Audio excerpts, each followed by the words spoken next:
Hey guys, tonight we're stepping into something darker than usual. The air is heavy, and outside the rain whispers against your window. The power hums low, maybe a bit too low, and that shadow in the corner. Yeah, just ignore it. If you hear knocking behind you, just ignore it. Seriously, if you hear knocking behind you at 3 a.m. while wearing headphones, just ignore it. We're heading to Shadow Lake, a place where the water holds secrets and the silence is deafening. So before you settle in, take a second to like the video and subscribe, but only if you're brave enough to handle what's coming. Tell me where you are right now and what time it is in the comments. Let's all face this haunting together. Now turn off the lights, maybe keep one candle burning, and let's begin tonight's haunting together. The car door clicks shut, the sound swallowed by the thick, damp pines surrounding you. You inhale that specific mix of wet earth, like water, and aged wood as you stand before the cabin. This isn't just a cabin, it's the cabin. The last time you'd been here, it was for a father-son fishing trip, a forced attempt at a connection that you, at the time, deeply resented. You had grown up holding a specific, cold resentment for a man who had shown little to no interest in you, never making an effort to bond. Yet, ironically, that single, awkward trip was one of the only truly pleasant experiences you ever had with him before his tragic death at this very location. The news had hit you like a rogue wave. He'd gone out with a few friends on a fishing trip, and their bodies were discovered by another family, washed up on the lake shore. The official story was simple: drowning, but that answer never settled right in your gut. He wasn't just a decent swimmer, he was exceptional. A fact you remember him bragging about almost every summer. Researchers still argue whether death by drowning is always easily identifiable post-mortem, especially when factors like severe cold or trauma are present. The official investigation found no evidence of foul play. You, however, did not accept that. You demanded answers, and that demand has pulled you back here now. You unlock the door, pushing the aged wood inward. The smell of dust and stagnant air hits you first, then the sudden, heavy rush of memories. It's a gut punch of melancholy, a memory echo of the time you spent with him, that one single shared experience that had finally let you glimpse the man behind the absent father. You'd felt closer to him than you ever had before. You had looked forward to doing it again. Now, that opportunity is a ghost in the corners of this room. You remember the feeling of that specific loss, the realization that the relationship you had just started to build was violently taken away, an eerie or odd fact about memory. Psychologists suggest that repressed or suppressed memories don't vanish. They often convert into physical symptoms, like unexplained anxiety or sleep disturbances, a concept that mirrors the way this unresolved trauma has clearly driven your return.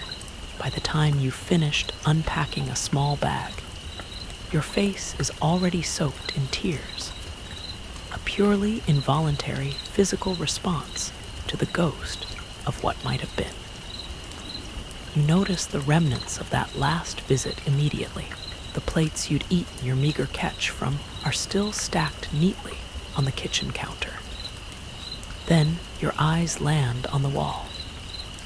Mounted above the ancient television is an old, singing animatronic fish. Its glassy eyes seem to follow you, a plastic mockery of the life the lake has consumed. The cabin feels less like a shelter and more like a crime scene preserved in amber. You wonder if this place will let you leave without giving up a piece of yourself. The night deepens, and you find yourself unable to settle.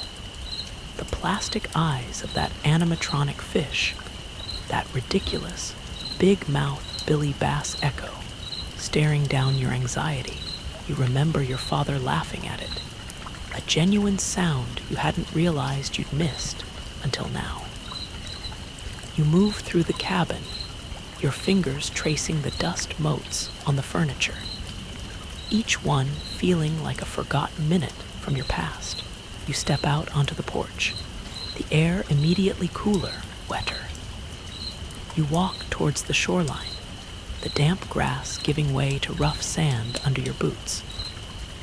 You stand at the exact, chilling spot where his body was reportedly discovered. You stare out at the massive, black expanse of water. The lake is a silent predator tonight, vast and uncaring. It wasn't just a fishing trip accident. It wasn't a sudden heart attack and an unlucky fall. You just know something out there killed him. This isn't some unfounded, random theory born of grief. You had heard the stories. There is an old urban legend, a folklore whispered around dying campfires and hushed bars, about some giant fish, some monstrous cryptid that lives deep near the center of the lake. The skeptics, and your father was one of the biggest, always dismissed it. They'd point out the lack of concrete evidence, nothing but supposed sightings by less than credible individuals. But you were different. Even as a child, you were terrified of venturing too far into that water. Your father, for all his negligence, had respected that specific fear during your trip, making sure you both stayed close to shore. Nowhere near the dark heart of the lake, the urban legend of the cryptid of Shadow Lake is eerily similar to the historical haunting of the Loch Ness Monster, or the Agapogo of Okanagan, like local superstitions used to explain unexplained occurrences, or simply to keep people away from dangerous depths. But while Nessie is a fun tourist draw, the legend here feels rooted in something sharper, something more vicious. The sheer size of the lake, its depth, and its isolation make it a perfect blank canvas for terror. You spend a long time just gazing at the water, and your mind drifts to a skeptical phrase. The human brain, when confronted with an unacceptable loss, often seeks a dramatic, external culprit rather than accepting random chance or natural tragedy. Is that all this is? A psychological defense mechanism? No. The feeling in your chest is too cold, too solid. You notice something reflecting the moonlight near the shore, half buried in the silt. You crouch down and pull it out. It's a fishing lure, a massive, heavy spoon with a hook still attached. But the line attached to it is unlike anything you've ever seen. It's braided, thick, and looks like it's been torn, not cut, at the end. You recognize it immediately. It's your father's favorite rig, the one he insisted on using, the one he swore could catch a tire if he wanted it to. It's not the fact that he lost a lure. It's the way the line was separated from the reel. A clean, violent snap from a truly immense and powerful tug. This small, waterlogged piece of metal is the physical evidence that convinced you. That's the moment the psychological horror of grief turns into the cold dread of reality. This lake didn't drown him. Something pulled him down. The silence of the night feels less peaceful now, and more like a predator holding its breath. The lure is still cold in your hand as you walk back to the cabin, its weight grounding you in the horrible truth. You toss it onto the dusty kitchen table. It lands with a heavy, final thud. You've moved past grief and doubt. You've entered the dangerous territory of certainty and vengeance. You know that if this monster exists, and if it was responsible for the deaths of your father and his friends, you are going to put its carcass on your wall. The thought is clear, cold, and utterly terrifying in its clarity. This isn't a search for closure. It's a self-appointed, high-stakes hunting trip. As an adult, you consciously decide to push your childhood fears aside. The monster in the depths is less frightening than the monster of unresolved loss. You begin to prepare. The logistics are complex, but your focus is absolute. You pull out the collapsible boat you brought, a rugged inflatable designed for serious water, and begin setting it up near the shoreline. Next is the gear. You pack enough supplies for an overnight stay, but it's the variety of weapons that confirms your true intention. You check the pressure and load the spear gun. Its cold, metallic weight reassuring in your hands. You strap the sharp, wickedly curved machete to a sheath on your belt. And finally, you check the action on the 12-gauge shotgun, loading it with heavy slugs. This is not a man going fishing. This is a man declaring war on an ecosystem. The history of monster hunting is riddled with cautionary tales, such as the search for the Jersey Devil, where ambitious hunters often ended up lost, injured, or simply driven mad by the isolation, and the pursuit of an unprovable claim. The pursuit itself can be the most dangerous part. As you methodically check your gear, a skeptical phrase whispers in your mind. The confirmation bias is strong here. You're only seeing the clues that support your predetermined conclusion, ignoring any evidence for a simple accident. But then you remember the jagged tear in the fishing line, the unnatural way your father's body was found, and the rational voice dies in your throat.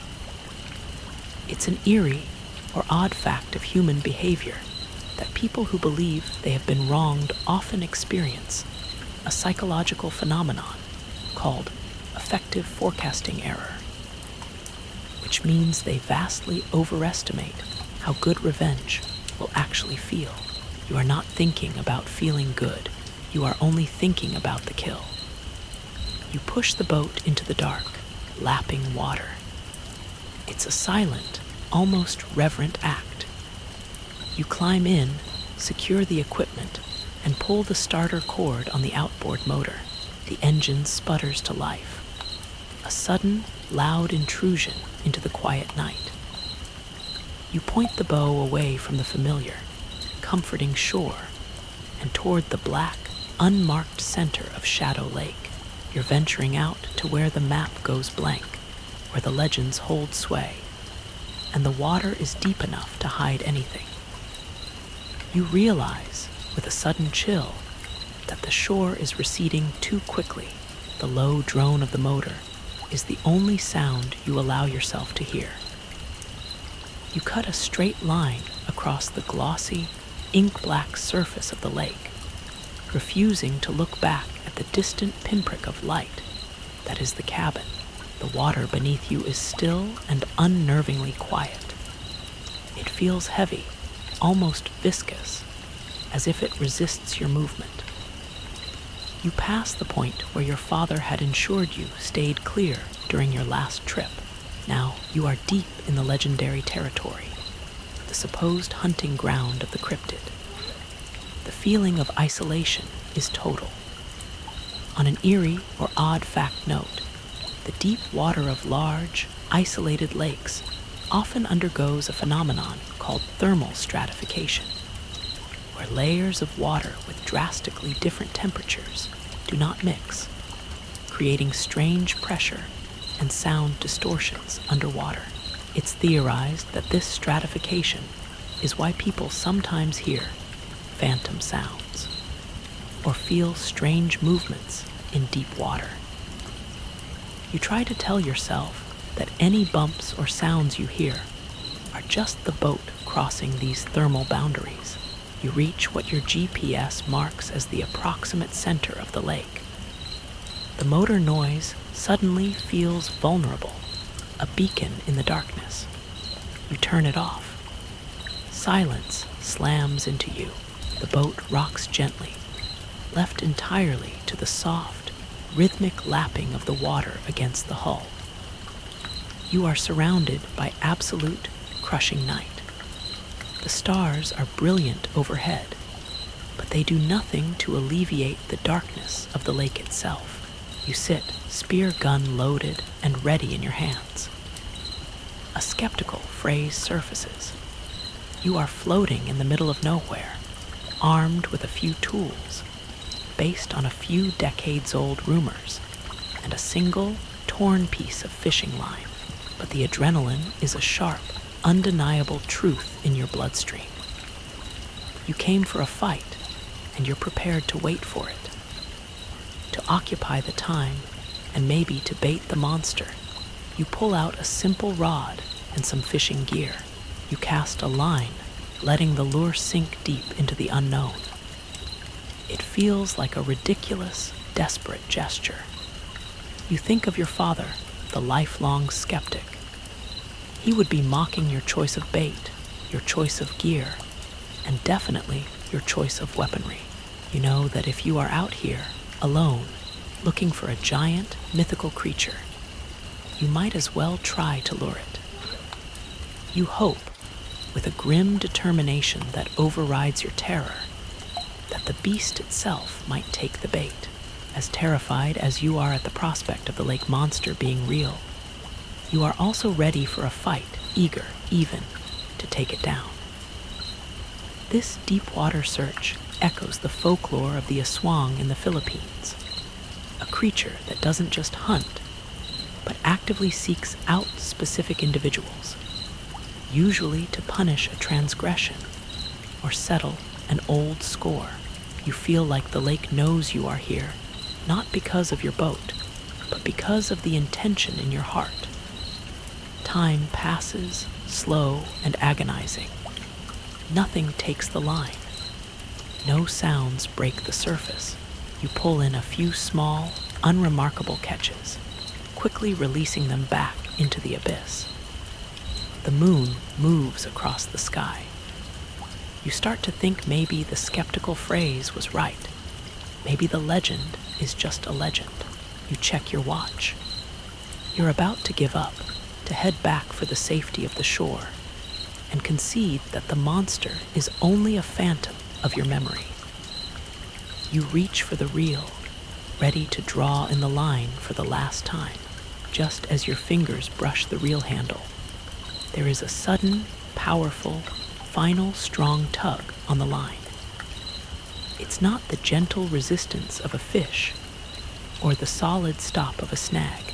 It's a living, immense pull, a violent deceleration that jolts the boat. You instinctively grab the rod, your knuckles white on the cork handle. You try to reel it in, putting all your strength into the crank, but the line won't budge. It feels like the lure is attached to a submerged submarine. You try to rationalize it, thinking maybe the hook got snagged on something down there, a sunken log, a piece of debris. But then the line shoots away from the boat with an unexpected, horrifying speed. There is no resistance, no hesitation, just pure, accelerating power. The line screams off the spool, burning your fingers through the gloves. The initial pull was just a warning shot. The force is too much, too sudden, too immense. The fishing rod is snatched right out of your hands. It rockets off the side of the boat, disappearing into the black water with a sharp crack and a soft splash. You didn't just lose a fish, you lost a battle you hadn't realized was underway. You lunge for the spear gun, your heart hammering against your ribs, and raise it into the ready position.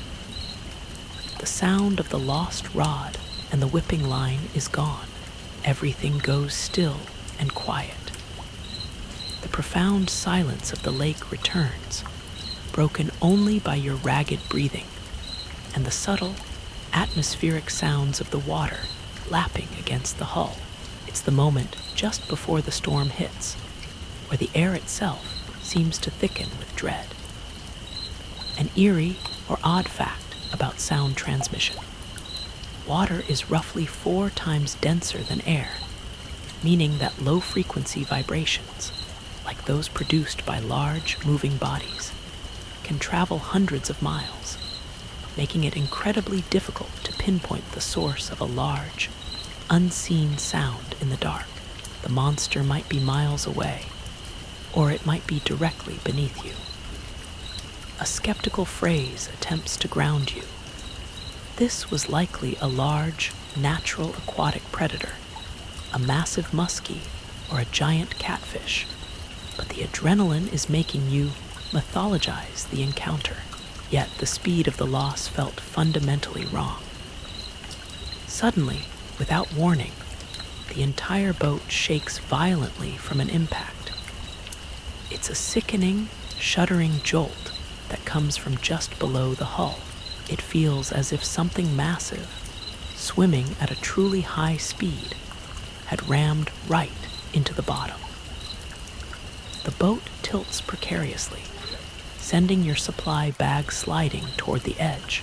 You instinctively grab hold of the gunnels, clenching your muscles to ensure you don't fall in. A primal, cold fear grips you. If you end up in that water, you'll be entirely at the mercy of whatever this thing is.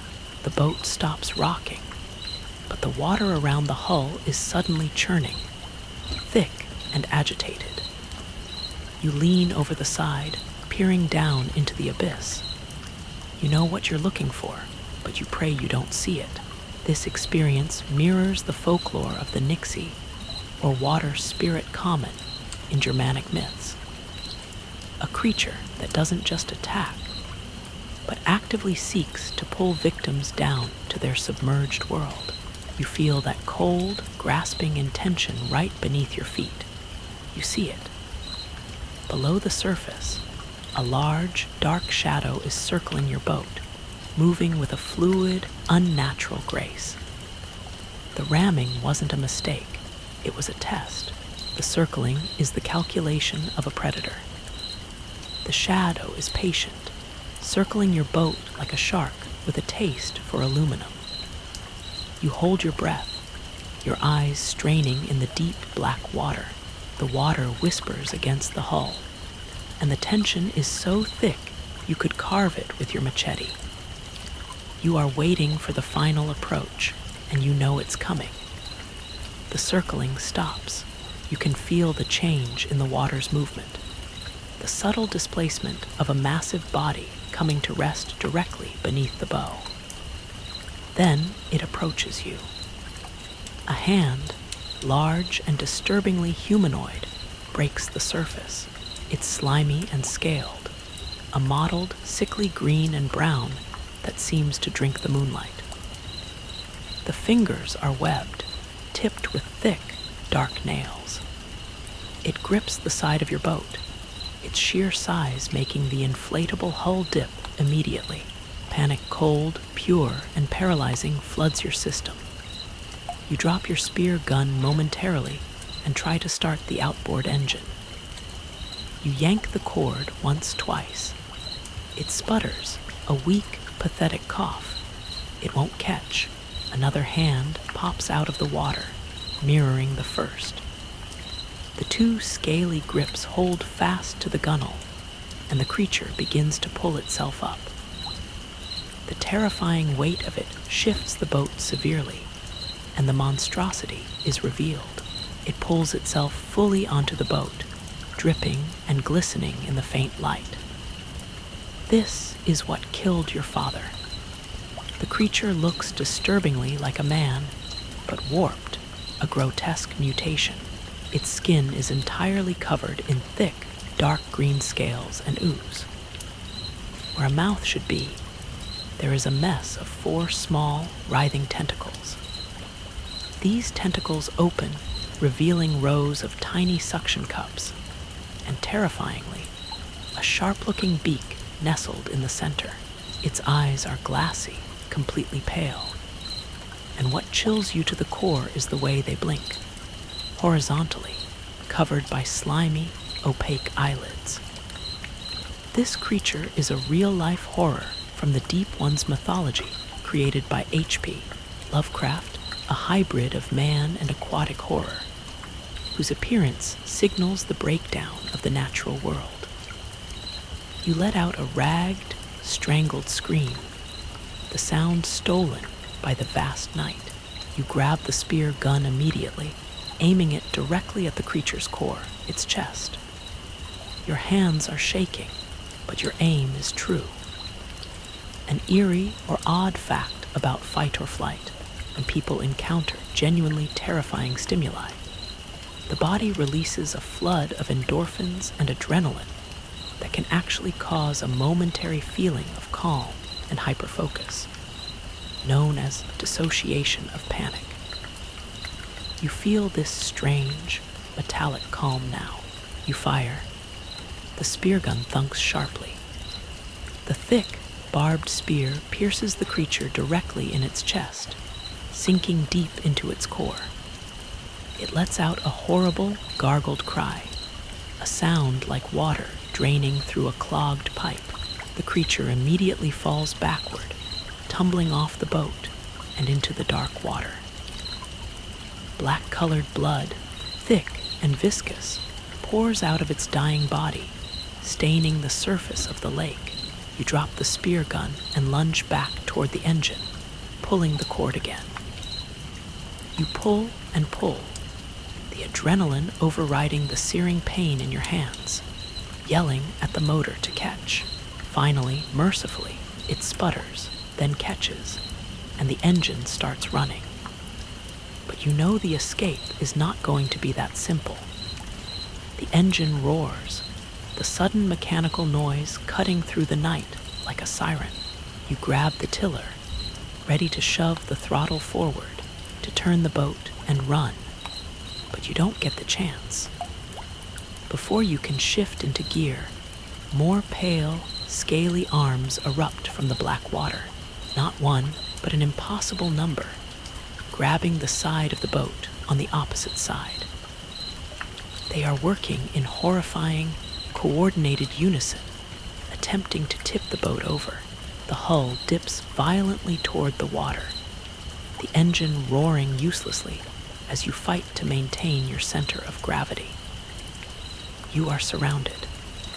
You realize with sickening clarity that the monster you shot was not the monster. It was only one of them. You let go of the tiller and reach for the machete on your belt. There is no time for finesse, no time for aiming, only brutal, desperate action. You start hacking at the cluster of arms gripping the boat. The machete is sharp. The blows are driven by pure survival, and the thick, scaly flesh is surprisingly tough, but you tear through it. A couple of the creatures manage to pull their upper bodies fully out of the water, climbing onto the edge. They are duplicates of the one you killed, green, beaked, and terrifying. You swing the machete in wide, desperate arcs. You connect with solid, fleshy bone, decapitating each of them. Their bodies fall back into the lake, splashing black blood onto your face and clothes. A skeptical phrase screams at you. Under extreme duress, the brain can misinterpret stimuli. But this isn't a shadow or a reflection. This is a coordinated, multi-limbed physical attack. The reality of the moment is overwhelming. One of the creatures is faster, more cunning. It manages to avoid your swing and catches your arm with its 4 small, suction-cupped tentacles. The grip is agonizingly strong, holding your wrist immobile. Before you can react, the sharp-looking beak in the center of its face lunges. You feel a searing, sharp pain as the beak tears into your arm.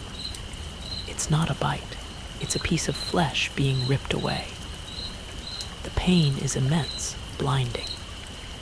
This moment of terror mirrors the folklore of the Mishypshu, or underwater panther, of Great Lakes' indigenous legends.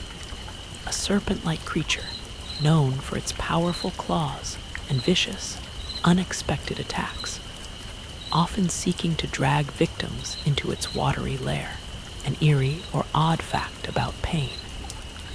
Extreme, sudden trauma can trigger a sympathetic nervous system response so severe it temporarily raises the pain threshold, allowing you to function despite the injury.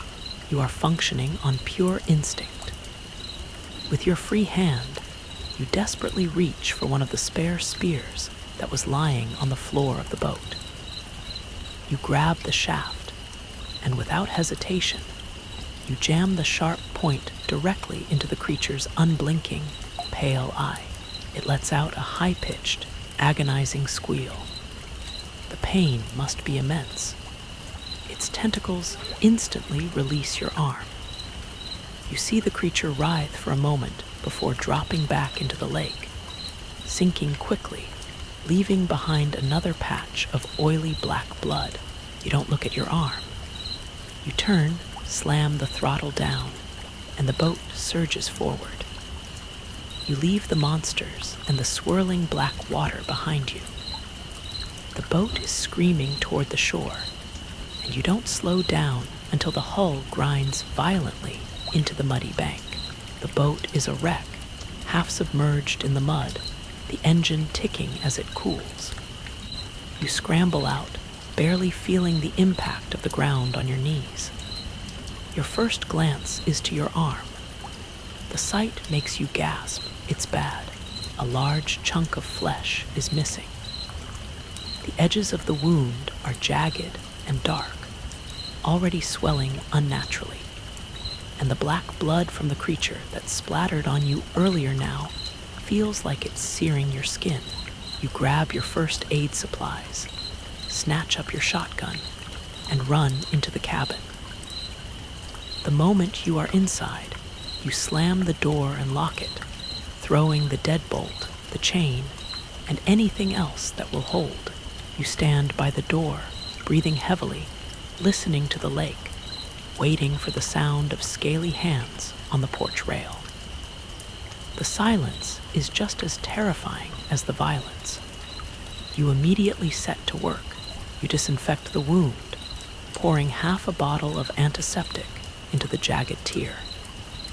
The pain is a blinding white flash, but you grit your teeth and continue.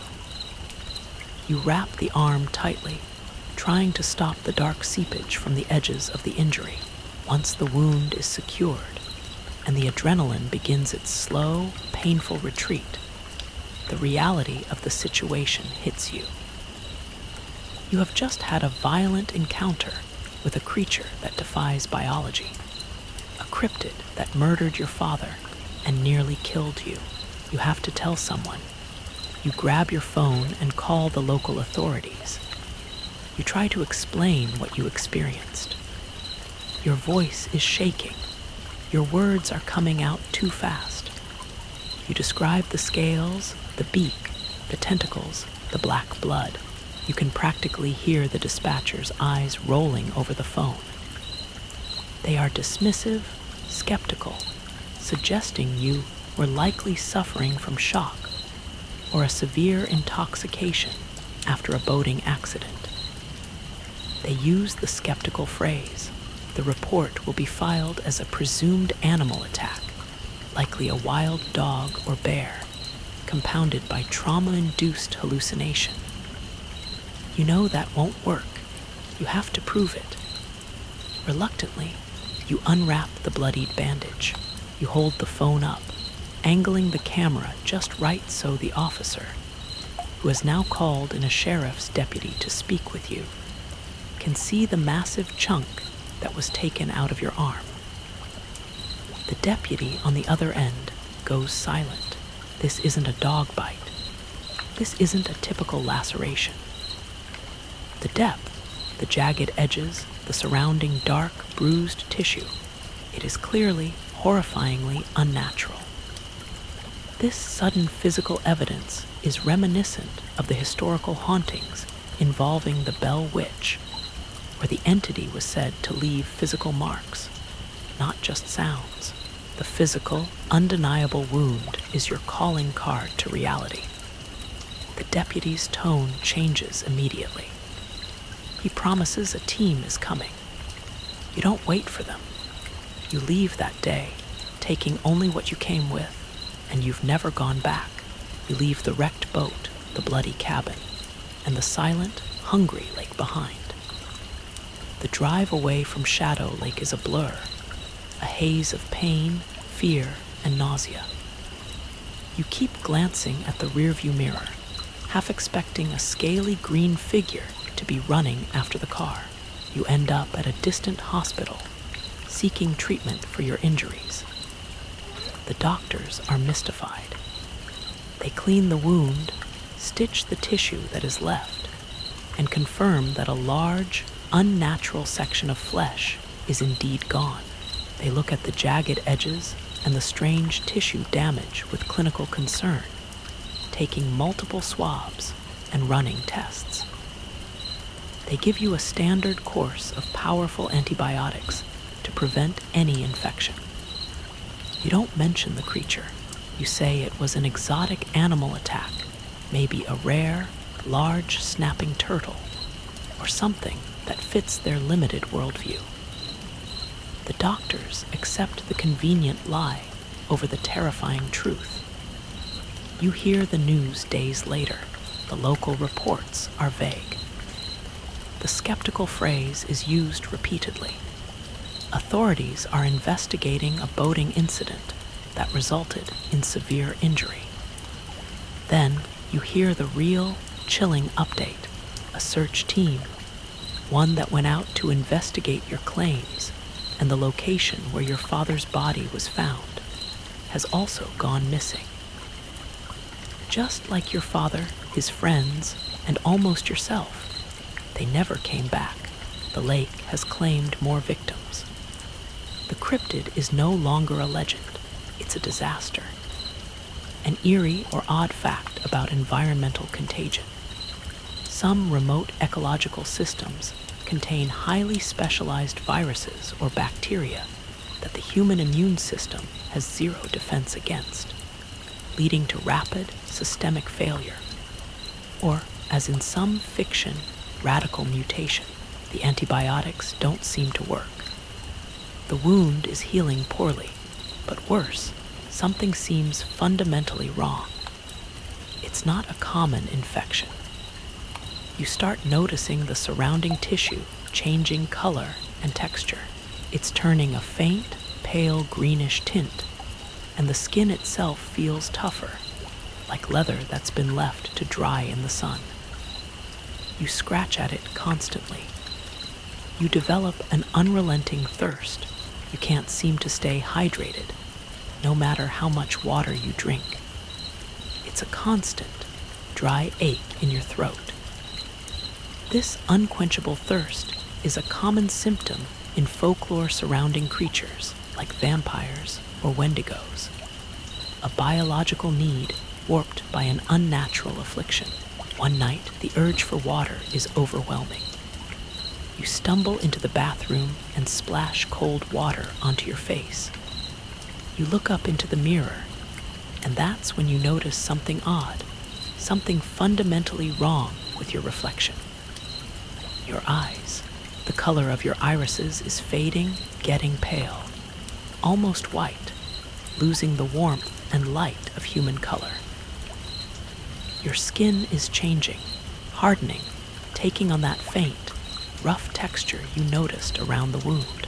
But the worst part, the part that makes you drop the glass and stumble backward, are the tiny, dark holes. They are forming on the inside of your lips, small, almost invisible openings. Are they pores? Are they the beginning of those horrible suction cups you saw on the creature's face? You touch your mouth and feel a strange, gritty texture. The change is no longer localized to your arm. It's moving inward and upward. You realize that you didn't just survive the attack. You were infected. You stare at the mirror, trying to rationalize the horrific changes, but the reflection offers no comfort. The paleness in your irises is deepening, making your eyes look like marbles submerged in milk. The skin on your face feels taut, inflexible. You press a finger gently into your cheek, and it feels like pressing on thin, damp leather. You retreat from the mirror, unable to look. You pace the small apartment, a captive in your own changing body. You replay the attack in your head, searching for the moment of contamination. Was it the bite, the black blood that splashed onto your face? You don't know what those things were. You don't know how they got that way. You try to categorize the horror, to put a scientific or paranormal label on it. Is it a type of cryptid, an unknown species that has evolved in the lake's isolated ecosystem? Is it the result of chemical mutation from some forgotten industrial runoff? Or is it the host of some kind of highly evolved aquatic virus? The skeptical phrase is now useless. There is no natural explanation for this metamorphosis. Evolution does not move this quickly, and conventional viruses do not induce such radical morphological changes in human hosts. The thirst is now a burning, constant agony. You drink entire pitchers of water, but the feeling of being hydrated lasts only a few minutes before the dryness returns. You look at water now not as a source of relief, but as a biological necessity, a craving that seems to be reshaping your very being. An eerie or odd fact. The ancient folklore of the Selkies, creatures who can shift between human and seal form, suggests a fluid, uncomfortable existence between two worlds. You feel yourself suspended in a terrible intermediate state, neither fully human nor fully creature. You notice yourself standing by the bathtub, the running water a sudden, profound focus. You want to submerge yourself, to cool the unnatural heat that seems to radiate from your core, to let the water seep into your pores, to relieve the dryness. You dip your hand in, and the water feels perfect. When you pull your hand out, you see it. The skin on your palm is slicker, smoother than normal, and the spaces between your fingers are starting to look suspiciously thin. You flex your fingers, and the skin feels like it's stretching a little too easily. The dark, faint discoloration is spreading rapidly from your arm down to your wrist and into your fingers. You are starting to crave not just water, but the depth of water. The sound of rain outside is no longer a comfort, it's a summons. You feel an alien pull, a biological imperative to return to the source of the infection, to the dark, silent depths of Shadow Lake. The thing that bit you didn't just try to kill you, it tried to recruit you. You are becoming one of them. You look at the phone, wondering if you should call someone, but you stop yourself. What would you tell them? Help, I'm turning into a fish man. The final step of the transformation feels inevitable, less like a death sentence, and more like a terrifying final destination. The urge to scratch that rough skin is getting stronger.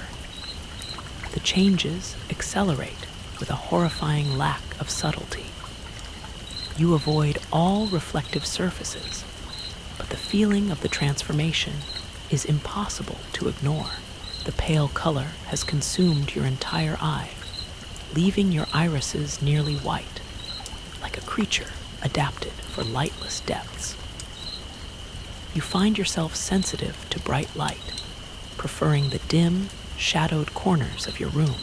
You keep the blinds drawn, letting only the faintest sliver of moonlight filter in.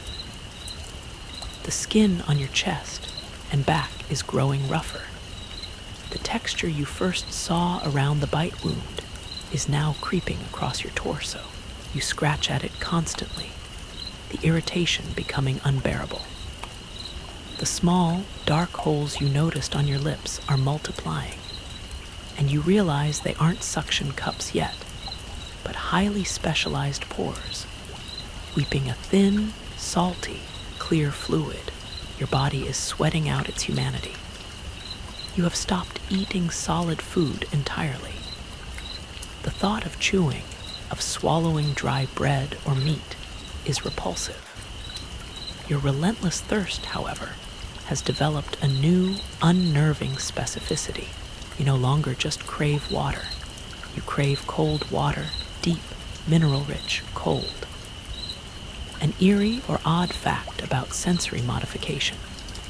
Some neurological conditions can cause synesthesia, where senses are crossed, e.g., tasting colors.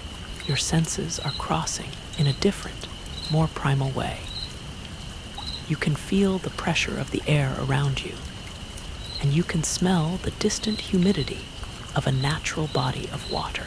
You are sleeping less and less, finding yourself staring at the ceiling, listening to the tiny, new sounds your body makes, the faint, dry rubbing of your transforming skin, the light, irritating click of your jaw.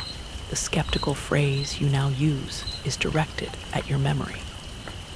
Perhaps the creatures you saw were not monsters, but people who went through this same process, and you're merely following in the agonizing footsteps of the infected, not the victim of a cryptid. This realization is worse than facing a monster. It means this is a highly contagious biological fate. You go to the kitchen, drawn by an animalistic need. You open the freezer and start pulling out all the ice.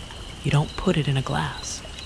You put it directly into the sink, turn the faucet on full blast to mix the water, and bury your face into the frigid flow.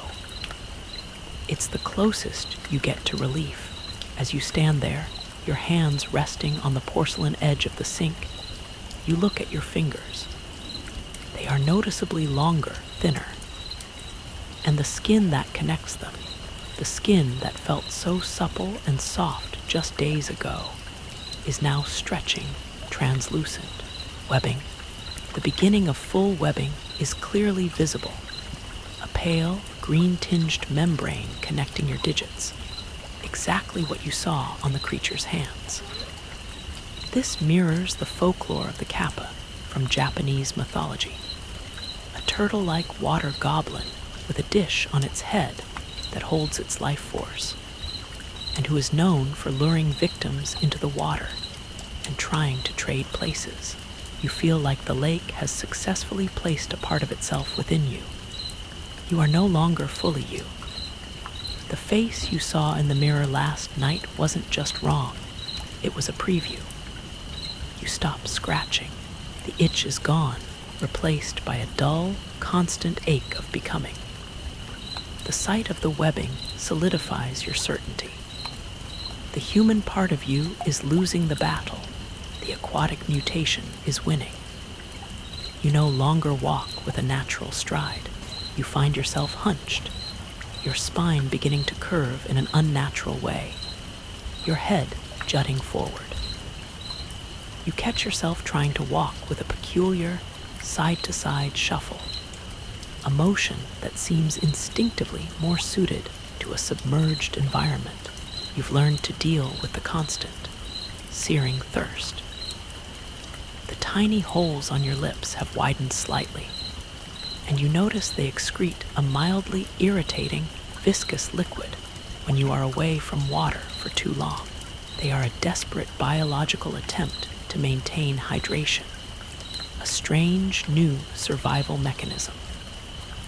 Your focus is now entirely on the bathroom. You run the water in the bathtub until it is ice cold, and you step in fully clothed. The relief is instantaneous, overwhelming.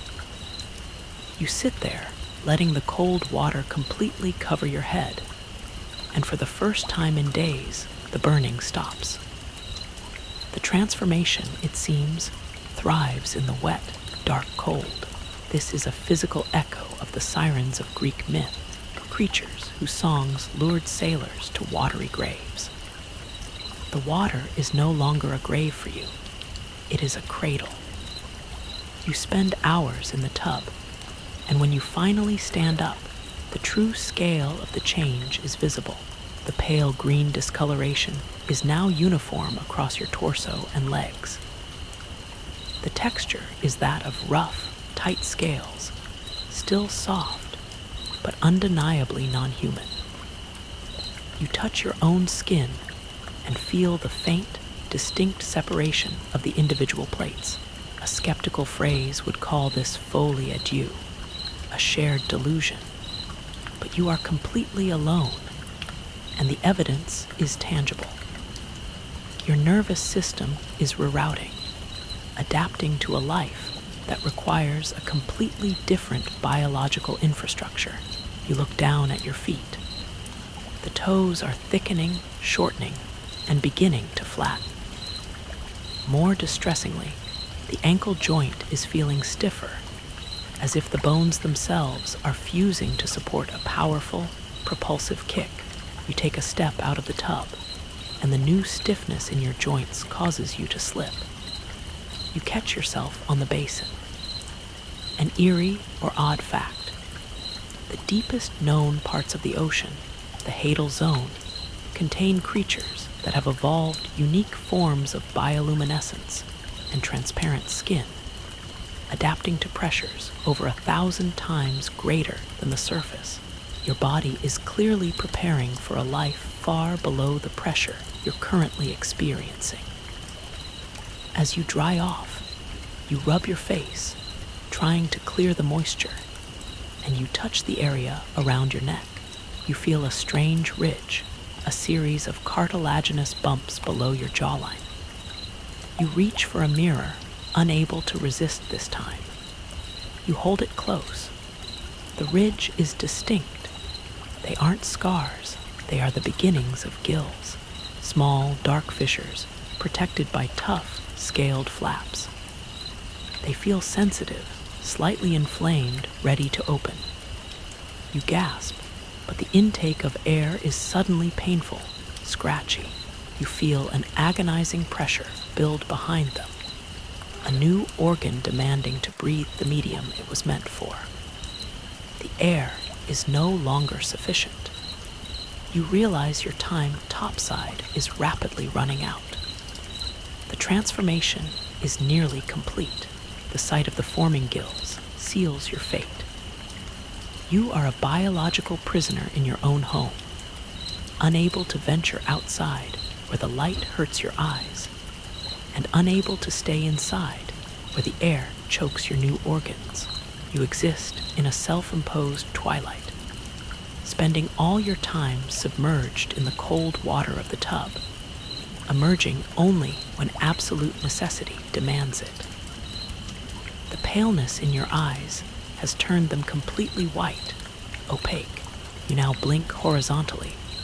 The slimy internal eyelids, the nictitating membranes, snapping shut instinctively to protect your vision from the harsh world. Your once human sight is now specialized for the darkness, making the daytime world a blinding, painful blur. The most disturbing change, however, is your mouth. The small, weeping pores on your lips have fused and hardened. Your lips are receding, the flesh hardening into a tough, immobile band. You can no longer speak clearly. Words come out as a series of gurgles and dry croaks, the tongue feeling thick and stiff in your changing oral cavity. You touch your face, and your fingers trace the new contours. The beak is beginning to push out, a hard, cartilaginous point forming beneath the receding flesh. The small tentacles you saw on the creature's face are beginning to bud, tiny, soft tendrils where your cheeks meet your jaw. This is a living, physiological nightmare, far worse than the folklore of the Draugr, the undead Norse creature, whose horror was external. Your horror is internal, a violent hijacking of your DNA. You attempt to communicate your terror, scribbling notes on a pad of paper. Your handwriting is still human, but the messages are desperate, illegible scrawls about the water, the cold, and the beak. A skeptical phrase comes from a place of deep, dying regret.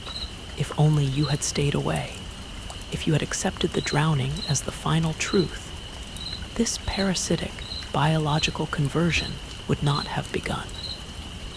The new gills are demanding. They constantly twitch, feeling dry and tight. The air is a toxin to them. You discover that submerging your face in water is no longer a comfort. It's a necessity.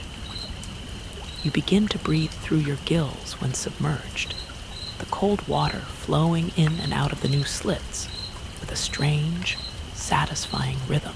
When you emerge, the old human lungs gasp for air that feels dry and thin.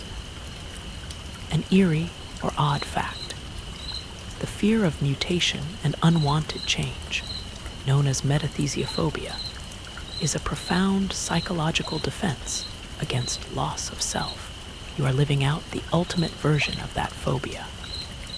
One final, dreadful observation: the soles of your feet are completely smooth, almost like suction pads, ready to adhere to slick, submerged surfaces. Your legs, though still technically functional, move with the unnatural, powerful muscularity suited for deep water propulsion. You are no longer meant to stand on land. You look out the heavily curtained window. You see the faint, metallic sheen of rain starting to fall. It's a distant sound, but you can feel it calling to you. A cold, wet summons to return to the lake that infected you, the lake that is now your home. You feel a sudden, fierce protectiveness toward the water, a new alien instinct that recognizes the lake as a breeding ground, a source of power. You didn't kill the monster. You simply made a space for the infection to propagate. You begin to crawl toward the door, your new body finding a strange, efficient speed in the horizontal posture. You must go back. You crawl. Walking is now inefficient, painful. Your new anatomy prefers the belly-to-ground motion, the way of a creature that belongs on the riverbed. You reach the front door. The solid would a final barrier to the fulfillment of your biological destiny. You are no longer thinking in terms of escape or revenge. Your consciousness is dominated by a few simple alien commands. Submerge. Cold. Deep. The sound of the rain outside is no longer distant. It's a roar, a promise of saturation. The air is thick with humidity. You can hear every individual drop hitting the pavement. You push yourself up to a kneeling position, your back hunched over, the pale scales on your shoulders glistening with the thin fluid from your new pores. The gills are opening and closing rapidly, a frantic, desperate attempt to filter oxygen from the thin air. Each breath is agony. You use the last of your human strength to reach the doorknob.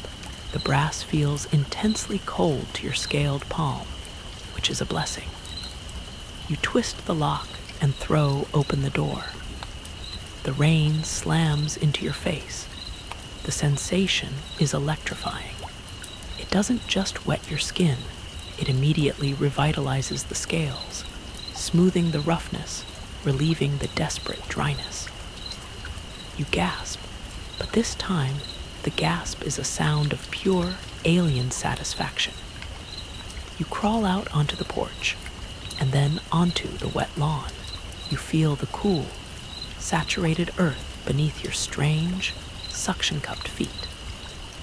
You are drawn toward the darkest shadows, toward the nearest drainage ditch, any channel that leads toward a larger body of water. This act of seeking water, of being irresistibly drawn to the aquatic environment, perfectly mirrors the folklore of the Rusalka, Slavic water spirits, who are perpetually tied to their watery homes and pull human men into their depths. You look up at the gray, rain-filled sky. Your white, opaque eyes, now highly sensitive to low light, register the world in shades of dark blue and shadow. The world of light and color is gone. A deep, non-verbal sound rumbles in your chest, a skeletal vibration that is your new language. It is a communication of profound relief, but also of terrible, final acceptance. The last trace of the skeptical phrase is a memory echo. You should have stayed and allowed the doctors to study the infection, to find a cure for the virus before the full genetic rewrite completed. But the you, that thought, that is now nearly gone, the dominant consciousness is cold, ruthless, and entirely focused on survival in the deep. An eerie or odd fact: when the human body undergoes extreme, rapid trauma or change, the brain often attempts to create a completely new persona to cope with the reality, a psychological defense known as depersonalization. The you who arrived at the cabin to seek vengeance is now a fading ghost in the mind of the creature you are becoming. You crawl faster now, moving across the soaked ground with an unnerving efficiency. Your muscles are stronger, colder, perfectly tuned for this aquatic life. The final destination is no longer Shadow Lake. It is any body of water deep enough to disappear into, deep enough to find others of your kind. You reach the end of the lawn. The road is ahead, the asphalt slick with rain. You push yourself to your feet one last time. You stand hunched, scaled, dripping, a monster caught between worlds. The pain in your lungs is blinding, forcing a final, desperate thought. You need to breathe water. You need to join them. You stumble across the road, the movement agonizing but driven by the absolute biological command to find water. The rain is a constant, cold blessing, but it's not enough. Your gills are flapping, dry and desperate, and your vision is beginning to narrow, turning into a pinprick of fading light. You pass the last streetlight. Its yellow glow is a blinding assault on your white eyes, forcing you to turn your head away. You feel your limbs stretching, lengthening slightly, the musculature shifting under the scales. You see it, a large, flooded culvert, a rushing stream of runoff draining into a nearby swamp, a direct tributary to the greater lake system. It is a dark, churning, beautiful path. You drop to all fours again and scramble toward the edge. The final moments of humanity are a struggle between instinct and the terror of extinction. You can hear the new, strange sounds coming from your mouth, not gurgles anymore, but high-pitched squeals and clicking noises, the language of the creature you encountered on the lake.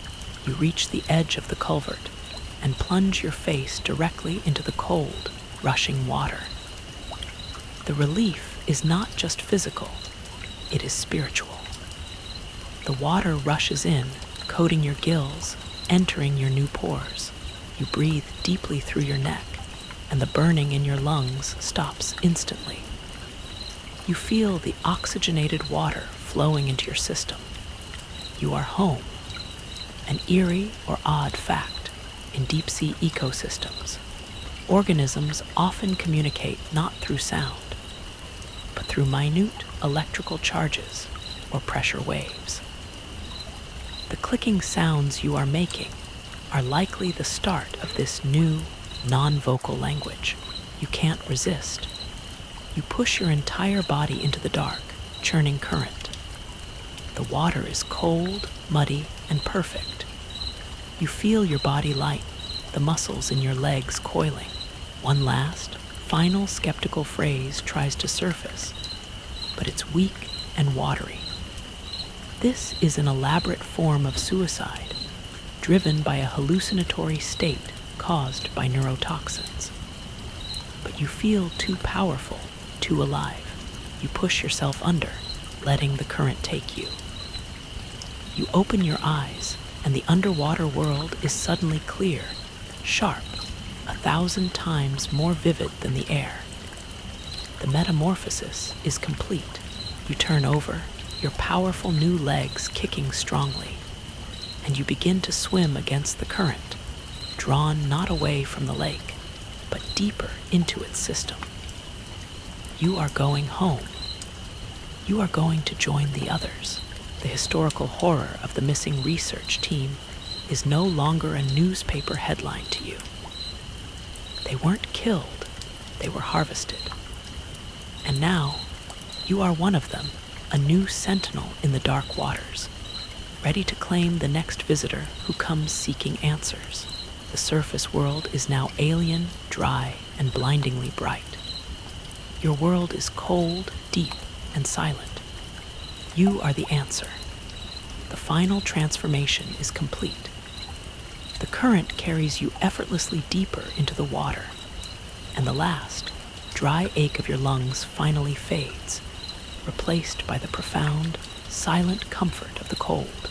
The white of your eyes is now perfectly adapted to the gloom, and you move with a strength you never knew. The heavy scent of wet earth and ancient algae fills your senses. The air is forgotten. You are simply existing, part of the breathing, dark ecosystem of the lake. There is no more pain, no more fear, only the cold, silent truth of your new life. Your purpose is simple now, to guard the deep and to await the next one who comes looking. You are quiet, you are powerful, and you are home. Thank you for joining me on this descent into the dark waters tonight. I know that was a long journey, and I hope the shadows in your room feel a little less defined now. Take a deep breath. Remember, the stories we tell are just stories. Right. Close your eyes, let the silence settle, and know that you are safe here on the dry land. Sleep peacefully if you can, on the dry land.